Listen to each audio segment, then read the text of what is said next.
नमस्कार। गायत्री ज्योतिष केंद्र में आप सभी लोगों का स्वागत है। आप लोगों के लिए हमेशा ही ज्योतिष शास्त्र से जुड़ी महत्वपूर्ण जानकारी के एपिसोड हम समय समय पर प्रसारित करते रहते हैं। ज्योतिष शास्त्र की हर विधा से संबंधित जानकारी हम आप लोगों के लिए लेकर आते हैं। नवग्रह जनित बहुत अच्छे, सुंदर, सरल, आसान उपाय। सुंदर अच्छे इसलिए कि जिन्हें कोई भी व्यक्ति आसानी से कर सकता है और एक विश्वास के साथ वह करता है तो उसको प्रतिफल अवश्य ही प्राप्त होता है। इसके अतिरिक्त हर विधा है, वास्तुशास्त्र है, अंक शास्त्र है, रत्न शास्त्र है, प्रश्न विद्या है, सबसे संबंधित जानकारी हम आप लोगों के लिए लेकर आते हैं। कुंडली विश्लेषण से संबंधित जानकारी भी हमारी आप लोगों के लिए रहती है। आज भी हम आप लोगों के लिए एक जन्म कुंडली का विश्लेषण लेकर आए हुए हैं।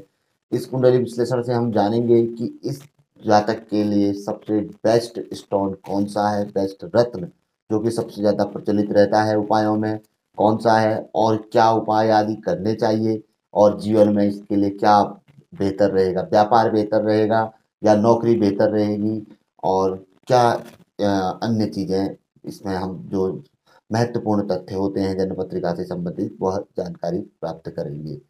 तो बात करते हैं जन्म पत्रिका विश्लेषण में। यह पत्रिका है 25 दिसंबर 1989 को जन्म है। रात को 11:55 पर ये जन्म है। और ये है बे, भी, भी, बीवर राजस्थान का बीवर राजस्थान का यह जन्म है।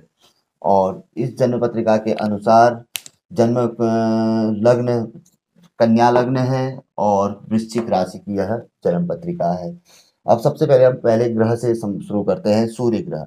सूर्य ग्रह जन्म कुंडली के व्ययेश होकर चतुर्थ भाव में बैठे हुए हैं। चतुर्थ भाव में बुध के साथ उन्होंने बुधादित्य योग बनाया हुआ है।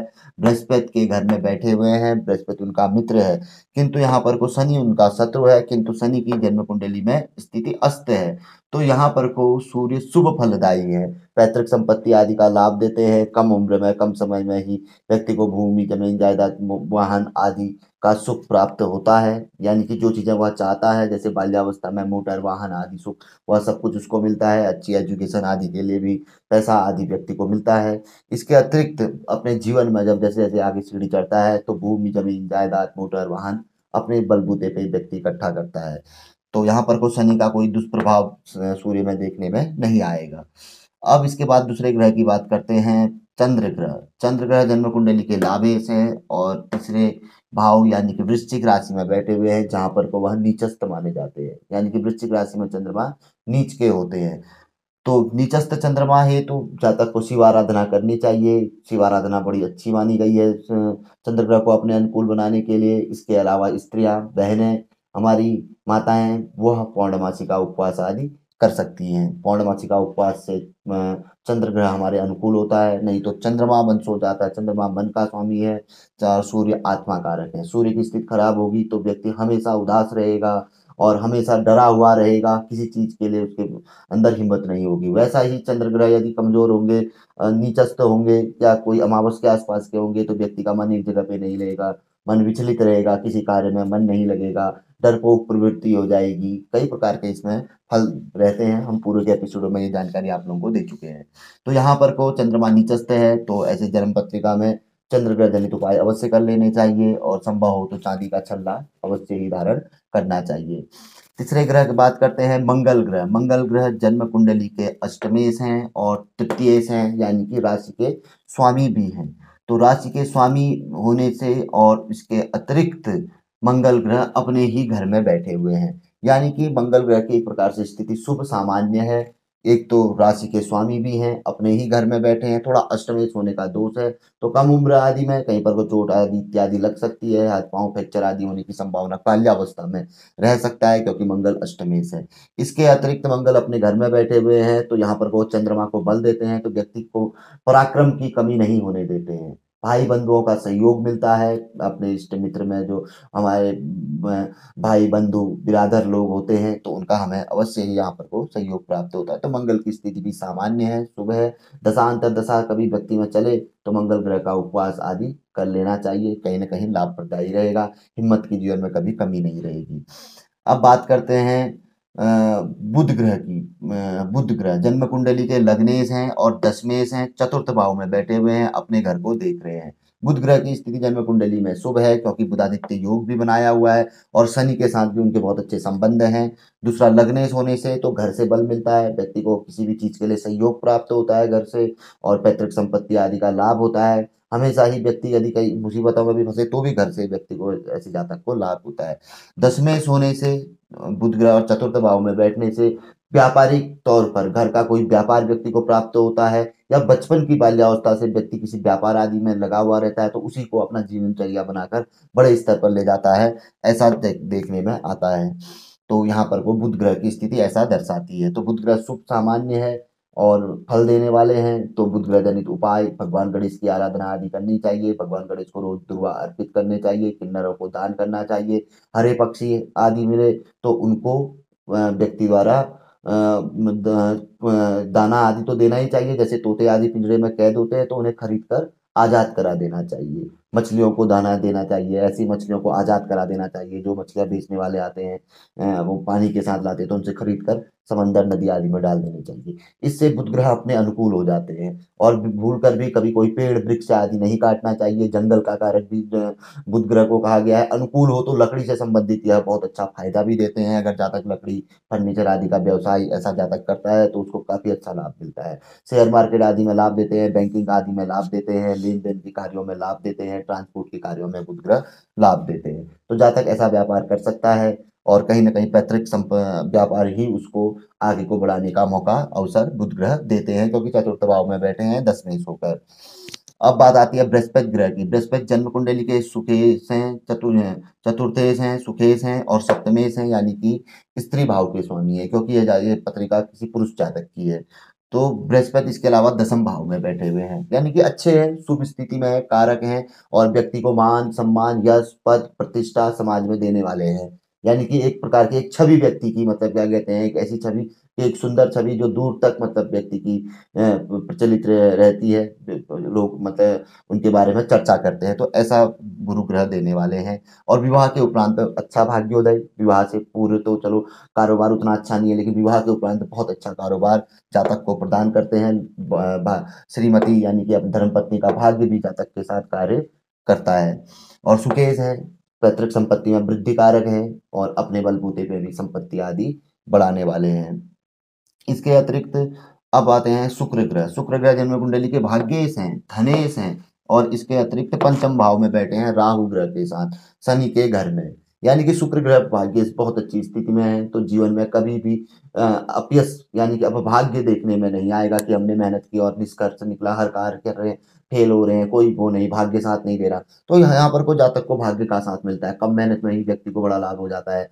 व्यक्ति समझता है यार भाग्य मेरा अच्छा है, नहीं तो और लोग वहीं रह गए और मैं पहुंच गया। तो ऐसा शुक्र ग्रह की स्थिति में देखने में आता है, क्योंकि शुक्र ग्रह भाग्येश हैं और धन के भी स्वामी है, परिवार का भी सहयोग मिलता है, मित्रों का भी सहयोग मिलता है बुरे वक्त में, जिससे कि जब भाग्य थोड़ा भी कमजोर हो तो ऐसे जातक का कमजोर भाग्य नहीं होता है, क्योंकि मित्रों का सहयोग है, परिवार का सहयोग है, तो उनका भी सहयोग किस्मत के तौर पे कार्य करता है और व्यक्ति का कार्य बन जाता है।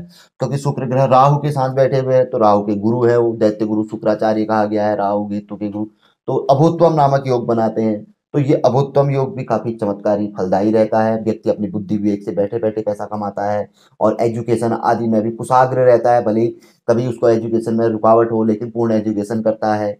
इसके अतिरिक्त संतान से संबंधित भी व्यक्ति को काफी यश प्राप्त होता है संतान से भी। और इसके अतिरिक्त बुद्धि व्यक्ति की हमने बता दिया कुशाग्र रहती है, कभी भी व्यक्ति फेल नहीं हो सकता अपनी बुद्धि की। अगर वो इस ऐसे व्यक्ति के निर्णय ऐसे रहते हैं कि जो 100 के 100% सही होते हैं, जिसके अभूतत्वम नामक योग शुभ योग रहता है। क्योंकि कुशाग्र है, गुरु तो दैत्य गुरु है, बुद्धि तो वैसी है गुरु की उनकी, ऊपर से राहु का सहयोग मिलने से अभूतत्वम योग कि कुछ ऐसे फैसले कि जो व्यक्ति मतलब जोखिम वाले होते हैं वो भी व्यक्ति के लिए सफल हो जाते हैं। व्यक्ति ऐसा जीवन में रहता है कि जोखिम वाले फैसले लेता है और उनमें सफल हो जाता है। अब बात करते हैं शनि ग्रह की। शनि जन्म कुंडली के पंचमेश हैं, षष्ठेश होकर चतुर्थ भाव में बैठे हैं लगातार। चौथा पांचवा छठा घर उन्हीं के हैंड ओवर है, यानी कि सुख भाव भी उनके हैंड ओवर है, पंचम विद्या बुद्धि भाव, रोग रिपु भाव भी उनके अंडर है। तो ऐसी स्थिति में शनि ग्रह सामान्य स्थिति है, क्योंकि अस्त हो गए हैं, उतने फलदायी नहीं है। किंतु पंचमेश होकर त्रिकोण के स्वामी हैं और षष्ठेश भी हैं, रो रिपु, रिपु माने शत्रु आदि के कारक भी है। अगर शनि की स्थिति कमजोर हो तो इन चीजों में वह परेशानी देते हैं। अस्त होने से कई बार दशा, अंतरदशा, साढ़े साती, इसमें शनि परेशानी देने वाले हो सकते हैं। तो ऐसी स्थिति में शनि ग्रह जनित उपाय कर लेने चाहिए। पीपल वृक्ष की पूजा करनी चाहिए, तिल के तेल का दीपक जलाना चाहिए शनिवार को पीपल के वृक्ष के समीप पे, और कोई लूला, लंगड़ा, कोढ़ी, साधु, सन्यासी, अपाई ऐसे व्यक्ति को दान देना चाहिए। काला कौवा, काला कुत्ता ऐसे को रोटी खिलानी चाहिए। कुछ न कुछ अच्छा करना चाहिए। तेल आदि का लेपन नहीं करना चाहिए ऐसी स्थिति में। और किसी अच्छे गुरुजी से पूछकर, कम से कम 10 कैरेट से थोड़ा नीचे रहेगा लहसुन या ये सॉरी नीलम रत्न अवश्य धारण कर लेना चाहिए लाइफ टाइम। कारण इसलिए कि पंचमेश है, त्रिकोण के स्वामी है, तो कभी खराब फल नहीं देंगे शनि, और किंतु षष्ठेश भी है और चतुर्थ भाव में बैठे हैं तो लाभ दे सकते हैं। तो नीलम जातक ने धारण अवश्य कर लेना चाहिए। अब बात करते हैं राहु ग्रह की। पंचम भाव में बैठे हैं राहु ग्रह। विद्या, बुद्धि, संतान, प्रेम भाव कहा गया है। और लाभ भाव में केतु हैं। केतु की स्थिति बहुत अच्छी है। लाभ लाभ भाव में यदि सूर्य हो, मंगल हो, राहु, शनि, केतु हो तो ये कभी खराब फल नहीं देते, ये शुभ फल ही देते हैं।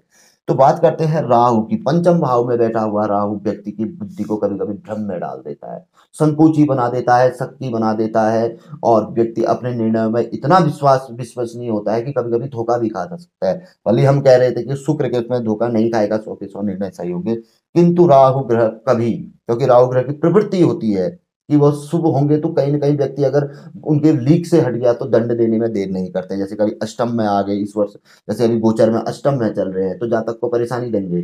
सितंबर तक या अक्टूबर तक या रहने वाले हैं तो वहां पर कोई परेशानी देंगे। धन भाव में केतु आए हुए हैं तो अवश्य ही परेशानी देंगे। जहां राहु अष्टम में होंगे, भले ही यहाँ पर कोई लाभस्थित भाव में केतु है तो यहाँ पर कोई लाभ न देते हुए अगर जातक इनकी आराधना नहीं करता है तो हानि भी यह पहुंचा देते हैं। परिवार आदि से मतभेद करा देंगे, और दूसरा धन आदि में कमी करवा देंगे। कोई ना कोई दिक्कत आ जाएगी, धन की कमी हो जाएगी, क्योंकि लाभ भाव में बैठे हुए हैं। बड़ा लाभ होने से व्यक्ति वंचित हो जाएगा।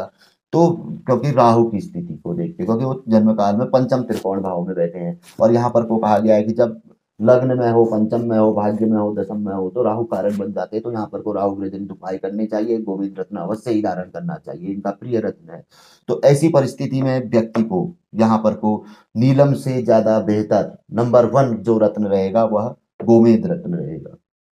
राहु ग्रह का रत्न गोमेद व्यक्ति को धारण करना चाहिए। इसके अतिरिक्त शनि ग्रह का रत्न धारण करना चाहिए। नंबर 1 क्योंकि क्योंकि त्रिकोण में बैठे हुए हैं और शनि के ही घर में बैठे हुए अभुत्वम नामक योग बनाया है। उस योग का फल व्यक्ति को नहीं मिल पाता है। कभी कभी क्या होता है कि हमारे निर्णय ही हमारे लिए पीड़ादायक हो जाते हैं। लाभ होता है लेकिन बड़े लाभ से वंचित हो जाते हैं। आखिर हमने क्यों नहीं किया। बुद्धि घूम जाती है, बुद्धि भ्रमशील हो जाती है, व्यक्ति एकाग्र हो जाता है, एकाकी हो जाता है, यानी कि एकांत में रहने वाला हो जाता है, अलग ही धुन में चलना शुरू कर देता है, और समाज से मतलब रहते हैं कटना शुरू हो जाता है, शक्की स्वभाव हो जाता है। तो ये कई चीजें रहती है। तो इन चीजों को देखते हुए बाकी ग्रहों की स्थिति सामान्य है। जो अच्छे ग्रह हैं हमने बता दिए, जो खराब ग्रह हैं उनसे संबंधित उपाय भी हमने साथ साथ ही आपको बताया। तो टोटल निचोड़ इस पत्रिका का यह निकलता है कि जन्म कुंडली का भाग्य बहुत अच्छा है, लग्नेश जो हम कहते हैं बहुत अच्छा है, साथ में दशमेश भी है, भाग्य साथ में धनेश भी है, अच्छी स्थिति है। और इसके अलावा थोड़ा सा लाभेश नीचस्थ है तो चंद्र ग्रह की आराधना हमें करनी चाहिए। इसके अलावा पंचमेश पंचमेश शनि भी केंद्र के अंदर बैठा है, त्रिकोण का स्वामी होकर केंद्र के अंदर बैठा है, किंतु एक जगह पे षष्ठेश होना और अस्त का उसको दोष है, फिर भी फलदायी है। तो उपाय करने से पूर्ण फलदायी यह बन जाएगा। जब कभी साढ़े साती आदि आती है तो उस समय पे करना चाहिए, नहीं तो थोड़ा दंड देने के अधिकारी होते हैं, ये देते जरूर है। शुभ ग्रह भले ही नहीं देंगे, वो बोलेंगे चलो कोई बात नहीं छोड़ दो। ये बिल्कुल अगर आप लीक से हट गए तो परेशानी अवश्य देते हैं। तो इस जन्म पत्रिका का निचोड़ यह है कि यहाँ पे राहु का रत्न गोमेद जातक को अवश्य धारण करना चाहिए, साथ में शनि का रत्न नीलम। पहले एक रत्न धारण करके भी व्यक्ति देख सकता है, क्योंकि शनि के घर में ही राहु बैठे हैं तो काला गोमेद जो होता है उसको पहन के देख सकता है व्यक्ति। उससे शनि से जनित लाभ भी व्यक्ति को देखने में आएगा। और वर्तमान में देखा जाए शुक्र की महादशा चल रही है 2018 से 2038 तक। भाग्येश और धनेश की दशा है, और त्रिकोण में शुक्र बैठे हैं। यदि किसी प्रकार की कोई व्यक्ति को लगता है कि मेरे को ये रत्न पहनने के पश्चात कि बड़े लाभ हो रहे हैं तो उसके पश्चात डायमंड व्यक्ति पहन सकता है, कोई दिक्कत नहीं है पहनने के लिए बाद में। जब व्यक्ति को लग गया कि भाई मेरे को गोमेद पहनने से बड़ा चमत्कारी लाभ हुआ, उसके बाद मैंने नीलम पहना उससे चमत्कारी लाभ हुआ, तो क्यों ना मैं डायमंड पहनूं, क्योंकि शुक्र की महादशा 2038 तक है, अभी तो चंद्रमा की अंतर्दशा चल रही है, एक दूसरे के अपोजिट है, थोड़ा 2024 तक ये रहेंगे, तो यहाँ पर कोई व्यक्ति ऊपर नीचे जाएगा, लेकिन इन्हीं शुक्र में जब अच्छी अंतर्दशा, जैसे अभी चंद्रमा की है, इसके बाद फिर मंगल की आएगी, उसके बाद फिर राहु की जब आएगी, तो वहां से व्यक्ति को बड़ा अच्छा लाभ देखने में आएगा। तो ये एक संक्षिप्त कुंडली विश्लेषण था। तो ऐसे ही हम लोग कुंडली विश्लेषण करते हैं और व्यक्ति को उपाय बताते हैं, बाकी व्यक्ति के जो प्रश्न रहते हैं उनका समाधान हम देते हैं। तो अभी तो हम छोटे से प्लेटफॉर्म पे कार्य कर रहे हैं, धीरे धीरे आप लोगों का आशीर्वाद रहेगा, तरक्की करेंगे तो कभी ऐसी चीजें भी हम आप लोगों के लिए लेके आएंगे, क्योंकि ऑनलाइन आदि में, जिससे कि हम सामने आप लोगों की पत्रिका देखेंगे कभी ना कभी, तो ऐसा वक्त आएगा कि आप हमसे प्रश्न भी पूछ सकते हैं। तो कुंडली विश्लेषण का ये एपिसोड आपको कैसा लगा हमें जरूर बताइएगा, और अपने निकटतम गुरुजी से अवश्य ही अपनी कुंडली दिखानी चाहिए, अपने भाग्य रत्न आदि के बारे में जानना चाहिए, और कोई उपवास आदि हमें क्या करना है वो सारी जानकारी वहां पर को प्राप्त हो जाती है। जैसे हमने इसमें शुरुआत से बताया, अगर कोई व्यक्ति की हम पत्रिका देख रहे हैं वो नोट करते रहे, तो उसको कई उपाय इसमें किसके लिए क्या करना है सब आ गया है, सब बता दिया गया है। और भी इससे विस्तृत होता है, फिर वो बड़ा अलग होता है, उसमें दशा अंतर दशाएं देखनी पड़ती है, वो करंट का अलग वो रहता है। तो ये सामान्य कुंडली विश्लेषण ऐसा ही होता है। तो कैसा लगा जरूर हमें बताइएगा, और नए लोगों से आग्रह है गायत्री ज्योतिष केंद्र के साथ जुड़े, चैनल को सब्सक्राइब करें, बेल आइकन दबाएं, बहुत अच्छी जानकारी है गायत्री ज्योतिष केंद्र की, कभी न कभी कहीं न कहीं अवश्य ही यह कार्य करेगी। ज्योतिष की जानकारी हमारी हो किसी की भी हो, अवश्य ही कार्य करते हैं। जैसे डॉक्टर की दवा है, हम पैरासीटामोल घर में रखते हैं, तो अवश्य ही वो सबके काम आती है जब बुखार आदि आ गया, तो वही चीज है। तो ज्योतिष की चीज ऐसी है कि वो कभी भी काम आ सकती है, कोई विपत्ति आ गई, कोई परेशानी आ गई, तो उसमें भी इसके उपाय, इसमें जो बताया गया है, भगवान का नाम ही तो है सब कुछ। इसमें भी हम देखो शनिदेव के लिए कह रहे हैं, रत्न कह रहे हैं, राहु ग्रह का रत्न है कोई, वो थोड़ी है, वो तो मणि, भगवान विष्णु को भी मणि धातम कहा गया है, यानी कि रत्न धातम कहा गया है, मणि को पहनने वाले, रत्न को पहनने वाले। तो ये है। तो जुड़िए गायत्री ज्योतिष केंद्र के साथ, बहुत अच्छी जानकारी है। तो मिलेंगे ऐसी किसी बहुत अच्छी जानकारी के एपिसोड के साथ अगले वीडियो में, तब तक के लिए नमस्कार, जय श्री राम, जय श्री कृष्णा, ओम नमः शिवाय।